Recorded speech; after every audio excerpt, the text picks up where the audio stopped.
சாப்பிட்டது ஜீரணமே ஆக மாட்டேங்குதே, இன்டைஜஷனாகவே இருக்கே அப்படின்னு நீங்கள் சொல்கிறீங்களா? அப்போ இந்த ஹோம் ரெமடி உங்களுக்கானது தான்.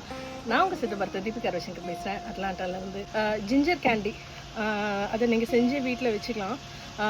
இஞ்சியை வந்து நல்லா தோல் சீவி நல்லா பீஸாக கட் பண்ணி தண்ணியில் நல்லா பாயில் பண்ணி ஒரு ஹாஃப் பதமாக வேக வச்சுக்கோங்க. வேக வச்சு நல்லா வடித்து எடுத்துக்கோங்க.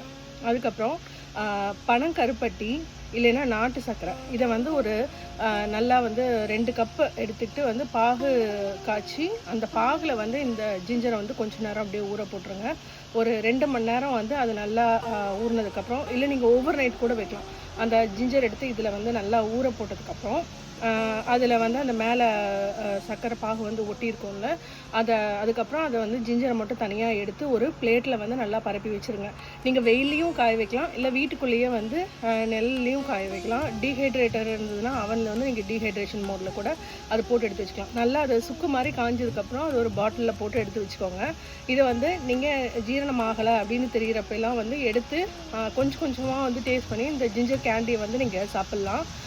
இந்த டிப் உங்களுக்கு உபயோகமாக இருக்கும்னு நம்புகிறேன்.